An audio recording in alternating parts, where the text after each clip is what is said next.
Thank you for downloading this audio title, published by thoughtaudio.com. The Luck of Roaring Camp. Written by Bret Harte. Narrated by Michael Scott. Produced by thoughtaudio.com. There was a commotion in Roaring Camp.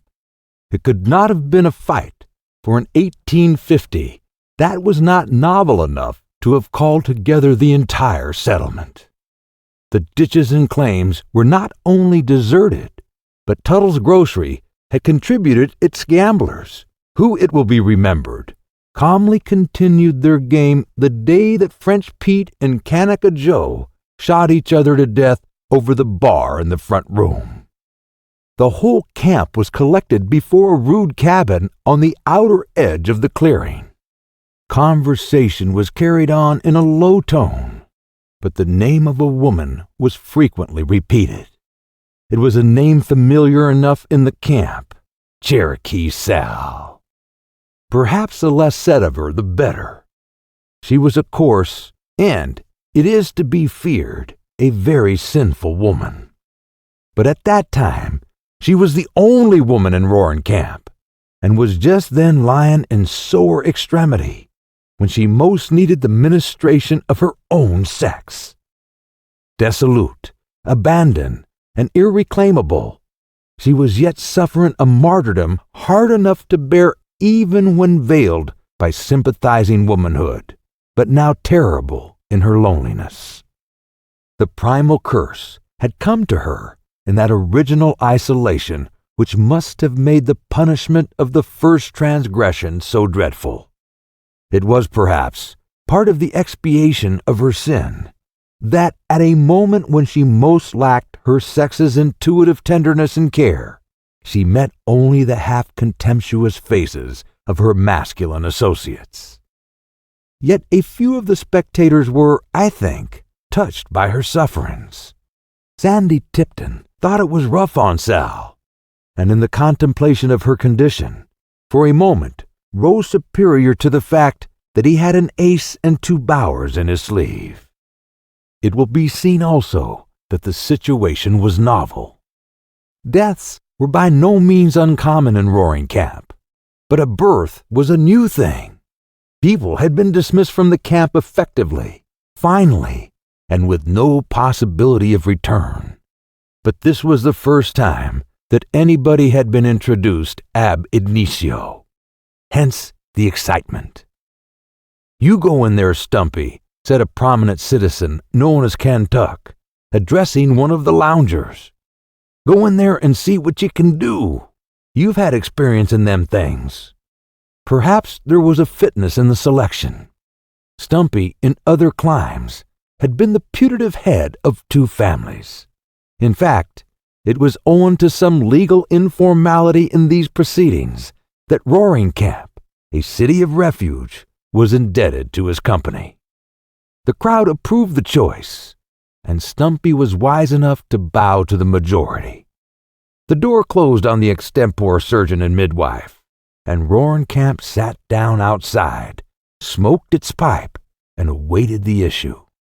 The assemblage numbered about 100 men. One or two of these were actual fugitives from justice. Some were criminal, and all were reckless. Physically, they exhibited no indication of their past lives and character. The greatest scamp had a Raphael face, with a profusion of blonde hair. Oakhurst, the gambler, had the melancholy air and intellectual abstraction of a Hamlet. The coolest and most courageous man was scarcely over 5 feet in height, with a soft voice and an embarrassed, timid manner. The term roughs applied to them with a distinction rather than a definition.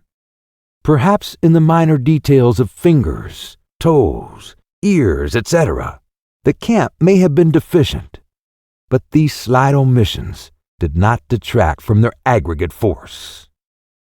The strongest man had but 3 fingers on his right hand. The best shot had but 1 eye. Such was the physical aspect of the men that were dispersed around the cabin. The camp lay in a triangular valley between two hills and a river. The only outlet was a steep trail over the summit of a hill that faced the cabin, now illuminated by the rising moon. The suffering woman might have seen it from the rude bunk whereon she lay, seen it winding like a silver thread until it was lost in the stars above. A fire of withered pine boughs added sociability to the gathering. By degrees, the natural levity of Roaring Camp returned. Bets were freely offered and taken regarding the result.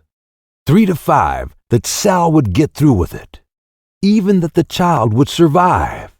Side bets as to the sex and complexion of the coming stranger. In the midst of an excited discussion, an exclamation came from those nearest the door, and the camp stopped to listen.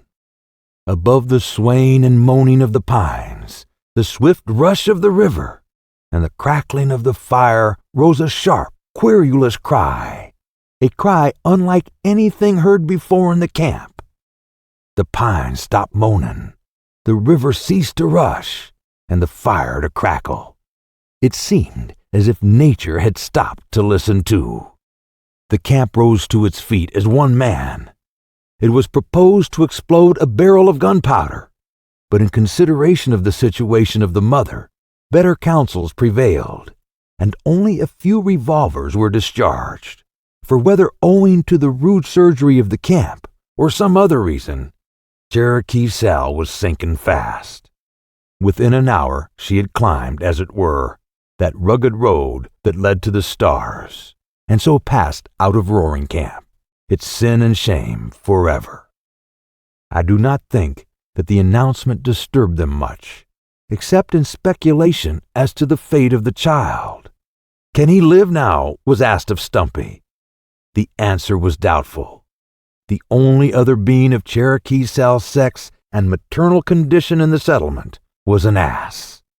There was some conjecture as to fitness, but the experiment was tried. It was less problematical than the ancient treatment of Romulus and Remus, and apparently as successful. When these details were completed, which exhausted another hour, the door was opened, and the anxious crowd of men, who had already formed themselves into a queue, entered in single file.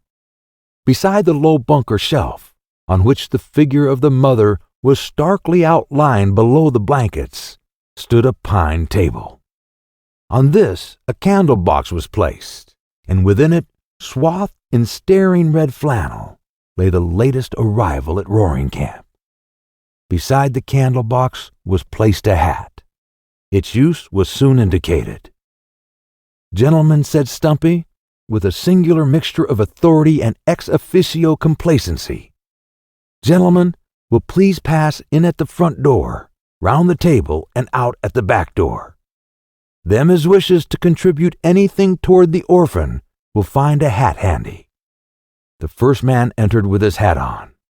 He uncovered, however, as he looked about him, and so unconsciously set an example to the next. In such communities, good and bad actions are catching. As the procession filed in, comments were audible, criticisms addressed perhaps rather to Stumpy in the character of showman. "Is that him? Mighty small specimen. Hasn't more'n got color. Ain't bigger nor a derringer." The contributions were as characteristic. A silver tobacco box, a doubloon, a navy revolver, silver mounted, a gold specimen, a very beautifully embroidered lady's handkerchief from Oakhurst the gambler, a diamond breastpin, a diamond ring suggested by the pin, with the remark from the giver that he saw that pin and went 2 diamonds better, a slug shot, a Bible, contributor not detected, a golden spur, a silver teaspoons. The initials, I regret to say, were not the givers. A pair of surgeon's shears, a lancet, a Bank of England note for £5, and about $200 in loose gold and silver coin. During these proceedings, Stumpy maintained a silence as passive as the dead on his left, a gravity as inscrutable as that of the newly born on his right. Only one incident occurred to break the monotony of the curious procession. As Ken Tuck bent over the candle box half curiously, the child turned and in a spasm of pain caught at his groping finger and held it fast for a moment. Ken Tuck looked foolish and embarrassed. Something like a blush tried to assert itself in his weather-beaten cheek. "The darn little cuss," he said, as he extricated his finger, with perhaps more tenderness and care than he might have deemed capable of showing. He held that finger a little apart from its fellows as he went out and examined it curiously. The examination provoked the same original remark in regard to the child. In fact, he seemed to enjoy repeating it. "He wrestled with my finger," he remarked to Tipton, holding up the member. "That darn little cuss." It was 4 o'clock before the camp sought repose.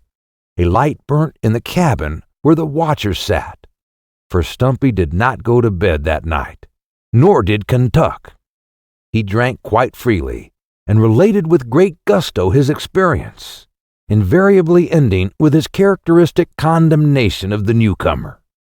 It seemed to relieve him of any unjust implication of sentiment, and Ken Tuck had the weakness of the nobler sex. When everyone else had gone to bed, he walked down to the river and whistled reflectingly. Then he walked up the gulch past the cabin, still whistling with demonstrative unconcern. At a large redwood tree, he paused and retraced his steps, and again passed the cabin. Halfway down to the river's bank, he again paused, and then returned and knocked at the door. It was opened by Stumpy. "How goes it?" said Kentuck, looking past Stumpy toward the candle box. "All serene," replied Stumpy. "Anything up?" "Nothing." There was a pause, an embarrassing one. Stumpy stood holding the door. Then Kentucky had recourse to his finger, which he held up to Stumpy.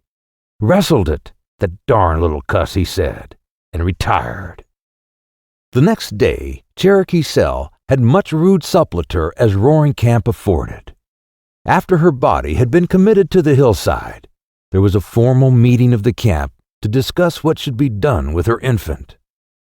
A resolution to adopt it was unanimous and enthusiastic, but an animated discussion in regard to the manner and feasibility of providing for its wants at once sprang up.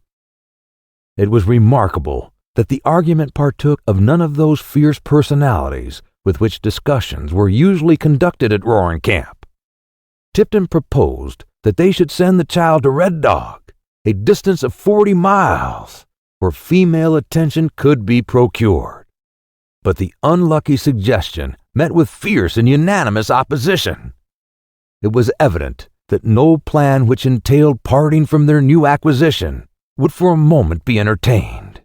"Besides," said Tom Ryder, "them fellows at Red Dog would swap it and ring in somebody else on it." A disbelief in the honesty of other camps prevailed at Roaring Camp, as in other places. The introduction of a female nurse in the camp also met with objection. It was argued that no decent woman could be prevailed to accept Roaring Camp as her home, and the speaker urged that they didn't want any more of the other kind. This unkind allusion to the defunct mother, harsh as it may seem, was the first spasm of propriety, the first symptom of the camp's regeneration. Stumpy advanced nothing. Perhaps he felt a certain delicacy in interfering with the selection of a possible successor in office. But when questioned, he averred stoutly that he and Ginny, the mammal before alluded to, could manage to rear the child. There was something original, independent, and heroic about the plan that pleased the camp. Stumpy was retained. Certain articles were sent for to Sacramento. "Mine," said the treasurer, as he pressed a bag of gold dust into the expressman's hand. "The best that can be got. Lace, you know, the filigree work and frills, and darn the cost." Strange to say, the child thrived. Perhaps the invigorating climate of the mountain camp was compensation for maternal deficiencies. Nature took the fondling to her broader breast. In that rare atmosphere of the Sierra foothills, that air, pungent with balsamic odor, that ethereal cordial at once bracing and exhilarating, he may have found food and nourishment, or a subtle chemistry that transmuted ass's milk to lime and phosphorus.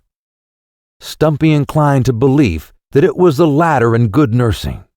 Me and that ass, he would say, has been father and mother to him. Don't you, he would add, apostrophizing the helpless bundle before him, never go back on us. By the time he was a month old, the necessity of giving him a name became apparent. He had generally been known as the kid, Stumpy's boy, the coyote, an allusion to his vocal powers, and even by Kentuck's endearing diminutive of the darn little cuss. But these were felt to be vague and unsatisfactory, and were at last dismissed under another influence. Gamblers and adventurers are generally superstitious, and Oakhurst one day declared that the baby had brought the luck to Roaring Camp. It was certain that of late they had been successful. Luck was the name agreed upon, with the prefix of Tommy for greater convenience. No allusion was made to the mother, and the father was unknown. It's better, said the philosophical Oakhurst, to take a fresh deal all round. Call him Luck and start him fair. A day was accordingly set apart for the christening. What was meant by this ceremony, the reader may imagine who has already gathered some idea of the reckless irreverence of Roaring Camp. The master of ceremonies was one Boston, a noted wag, and the occasion seemed to promise the greatest fastidiousness. This ingenious satirist has spent 2 days in preparing a burlesque of the church service, with pointed local allusions. The choir was properly trained, and Sandy Tipton was to stand godfather. But after the procession had marched to the grove with music and banners, and the child had been deposited before a mock altar, Stumpy stepped before the expectant crowd. "It ain't my style to spoil fun, boys," said the little man, stoutly eyeing the faces around him. "But it strikes me that this thing ain't exactly on the square. It's playing it pretty low down on this year baby to ring in fun on him that he ain't going to understand. And if there's going to be any godfathers round, I'd like to see who's got any better rights than me." A silence followed Stumpy's speech.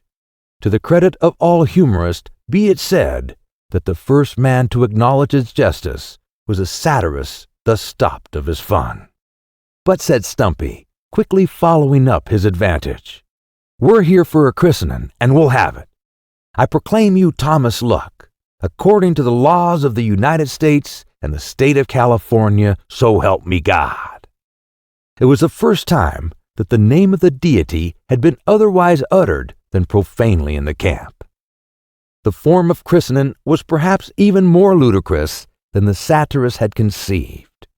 But strangely enough, nobody saw it and nobody laughed. Tommy was christened as seriously as he would have been under a Christian roof, and cried and was comforted in an orthodox fashion. And so the work of regeneration began in Roaring Camp. Almost imperceptibly, a change came over the settlement. The cabin assigned to Tommy Luck, or the Luck as he was more frequently called, first showed signs of improvement. It was kept scrupulously clean and whitewashed. Then it was boarded, clothed, and papered. The rosewood cradle, packed 80 miles by a mule, had, in Stumpy's way of putting it, sort of killed the rest of the furniture. So the rehabilitation of the cabin became a necessity. The men who were in the habit of lounging in at Stumpy's to see how the Luck got on seemed to appreciate the change. And in self-defense, the rival establishment of Tuttle's Grocery bestirred itself and imported a carpet and mirrors. The reflections on the latter on the appearance of Roaring Camp tended to produce stricter habits of personal cleanliness. Again, Stumpy imposed a kind of quarantine upon those who aspired to the honor and privilege of holding the luck. It was a cruel mortification to Kentuck, who in the carelessness of a large nature and the habits of frontier life had begun to regard all garments as a second cuticle, which, like a snake's, only sloughed off through decay, to be debarred this privilege from certain prudential reasons. Yet such was the subtle influence of innovation that he thereafter appeared regularly every afternoon in a clean shirt and face still shining from his ablutions. Nor were moral and social sanitary laws neglected. Tommy, who was supposed to spend his whole existence in a persistent attempt to repose, must not be disturbed by noise. The men conversed in whispers or smoked with Indian gravity. Profanity was tacitly given up in these sacred precincts, and throughout the camp, a popular form of explicative known as "darn the luck" and "curse the luck" was abandoned as having a new personal bearing. Vocal music was interdicted, being supposed to have a soothing, tranquilizing quality. And one song, sung by Man-of-War Jack, an English sailor from Her Majesty's Australian colonies, was quite popular as a lullaby. It was a lugubrious recital of the Arethusa 74 in a muffled minor, ending with a prolonged dying fall at the burden of each verse. On board of the Arethusa. It was a fine sight to see Jack holding the luck, rocking from side to side as if with the motion of a ship, and crooning forth this naval ditty. Either through the peculiar rocking of Jack or the length of his song, it contained 90 stanzas and was continued with conscientious deliberation to the bitter end. The lullaby generally had the desired effect. At such times, the men would lie at full length under the trees in the soft summer twilight, smoking their pipes and drinking in the melodious utterances. An indistinct idea this was pastoral happiness pervaded the camp. "This 'ere kind of think," said Cockney Simons, meditatively reclining on his elbow, "is heavenly." It reminded him of Greenwich. On the long summer days, the luck was usually carried to the gulch from whence the golden store of Roaring Camp was taken. There on a blanket spread over pine boughs, he would lie while the men were working in the ditches below. Latterly, there was a rude attempt to decorate this bower with flowers and sweet-smelling shrubs, and generally someone would bring him a cluster of wild honeysuckles, azaleas, or the painted blossoms of La Mariposas. The men had suddenly awakened to the fact that there was beauty and significance in these trifles, which they had so long trodden carelessly beneath their feet. A flake of glittering mica, a fragrant of variegated quartz, a bright pebble from the bed of the creek, became beautiful to eyes thus cleared and strengthened, and were invariably put aside for the luck. It was wonderful how many treasures the woods and hillsides yielded that would do for Tommy. Surrounded by playthings such as never child out of fairyland had before, it is to be hoped that Tommy was content. He appeared to be serenely happy, albeit there was an infantine gravity about him, a contemplative light in his round gray eyes that sometimes worried Stumpy. He was always tractable and quiet, and it is recorded that once, having crept beyond his corral, a hedge of tessellated pine boughs which surrounded his bed, he dropped over the bank on his head in the soft earth, and remained with his mottled legs in the air in that position for at least 5 minutes with unflinching gravity. He was extracted without a murmur. I hesitate to record the many other instances of his sagacity, which rest, unfortunately, upon the statements of prejudiced friends. Some of them were not without a tinge of superstition. "I crept up the bank just now," said Kentuck one day, in a breathless state of excitement, "and dern my skin if he wasn't a-talkin' to a jaybird as was a-sittin' on his lap. There they was, just as free and sociable as anything you please, a-jawin' at each other just like two cherry bums. Howbeit, whether creeping over the pine boughs or lying lazily on his back, blinking at the leaves above him, to him the birds sang, the squirrels chattered, and the flowers bloomed. Nature was his nurse and playfellow. For him, she would let slip between the leaves golden shafts of sunlight that fell just within his grasp. She would send wandering breezes to visit him with the balm of bay and resinous gum. To him, the tall redwoods nodded familiarly and sleepily. The bumblebees buzzed, and the rooks cawed a slumberous accompaniment. Such was the golden summer of Roaring Camp. They were flush times, and the luck was with them. The claims had yielded enormously. The camp was jealous of its privileges and looked suspiciously on strangers. No encouragement was given to immigration, and to make their seclusion more perfect, the land on either side of the mountain wall that surrounded the camp they duly preempted. This and a reputation for singular proficiency with the revolver kept the reserve of Roaring Camp inviolate. The expressman, their only connecting link with the surrounding world, sometimes told wonderful stories of the camp. He would say, "They've a street up there in Roarin' that would lay over any street in Red Dog. They've got vines and flowers round their houses, and they wash themselves twice a day.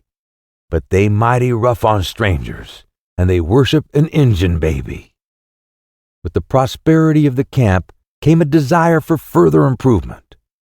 It was proposed to build a hotel in the following spring, and to invite one or two decent families to reside there for the sake of the luck, who might perhaps profit by female companionship. The sacrifice that this concession to the sex cost these men, who were fiercely skeptical in regard to its general virtue and usefulness, can only be accounted for by their affection for Tommy. A few still held out, but the resolve could not be carried into effect for 3 months, and the minority meekly yielded in the hope that something might turn up to prevent it. And it did. The winter of 1851 will long be remembered in the foothills. The snow lay deep on the Sierras, and every mountain creek became a river, and every river a lake. Each gorge and gulch was transformed into a tumultuous watercourse that descended the hillsides, tearing down giant trees and scattering its drift and debris along the plain. Red Dog had been twice under water, and Roaring Camp had been forewarned. "Water put the gold into them gulches," said Stumpy. "It's been here once, and will be here again." And that night, the North Fork suddenly leaped over its banks and swept up the triangular valley of Roaring Camp. In the confusion of rushing water, crashing trees, and crackling timber, and the darkness which seemed to flow with the water and blot out the fair valley, but little could be done to collect the scattered camp. When the morning broke, the cabin of Stumpy, nearest the river bank, was gone. Higher up the gulch, they found the body of its unlucky owner. But the pride, the hope, the joy, the luck of Roaring Camp had disappeared. They were returning with sad hearts when a shout from the bank recalled them. It was a relief boat from down the river. They had picked up, they said, a man and an infant, nearly exhausted, about 2 miles below. Did anyone know them, and did they belong here?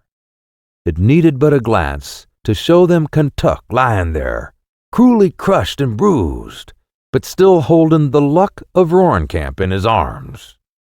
As they bent over the strangely assorted pair, they saw that the child was cold and pulseless. "He is dead," said one. Kentuck opened his eyes. "Dead," dead," he repeated feebly. "Yes, my man, and you were dying too." A smile lit the eyes of the expiring Kentuck. "Dying," he repeated. "He's a-taken me with him. Tell the boys I've got the luck with me now." And the strong man, clinging to the frail babe as a drowning man is said to cling to a straw, drifted away into the shadowy river that flows forever to the unknown sea. We hope you enjoyed this interesting audio title. For more information on